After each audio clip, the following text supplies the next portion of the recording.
First class create பண்ணிடுறேன். Main எல்லாத்தையும் கீழே தள்ளிடலாம். இதில் நான் நேம் ஒன்று கிரியேட் பண்ண போறேன்னா ஸ்ட்ரிங் நேம், எனக்கு காரோட நேம் என்ன கொடுக்கலாம். இங்கே வந்து மெக்லாரன் அப்படின்னு கொடுத்துருக்கேன் காரோட நேம். ஓகே, அடுத்து வந்து 2 ஃபங்க்ஷன் கிரியேட் பண்ண போகிறேன். என்னென்ன ஃபங்க்ஷன்?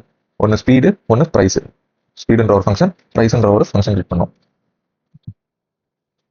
இங்கே வந்து பப்ளிக் வாய்ட் ஸ்பீடு அப்படின்ற ஒரு ஃபங்க்ஷன் கிரியேட் பண்ணிட்டு இந்த ஃபங்க்ஷனில் என்ன பண்ணணும்னா எனக்கு ஸ்பீடு பிரிண்ட் பண்ணணும். பிரிண்ட் பண்ணா ஸ்பீடு ஸ்பீடு வந்து என்ன, ஒரு 250 மைல் பர் ஹவர் அப்படின்னு கொடுக்க போகிறோம். இப்போ ஸ்பீடு கிரியேட் பண்ணியாச்சு. அடுத்து வந்து இன்னொன்று ஒரு ஃபங்க்ஷன் எதுக்குன்னா ப்ரைஸ், காரோட ப்ரைஸ். அதுக்கு வந்து நான் என்ன பிரிண்ட் பண்ணணும், ப்ரைஸ்ன்னு கேட்டால் நான் என்ன பிரிண்ட் பண்ணணும்னா ஒரு $5 million அப்படின்னு பிரிண்ட் பண்ண சொல்கிறேன் நான்.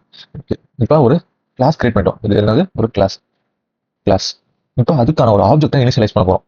நான் ஆப்ஜெக்ட் சொன்ன மாதிரி கிளாஸ் நேம் ஃபஸ்ட்டு பண்ணும் கார். என் கார் நேம் வந்து C1 எடுத்துக்கிறேன்.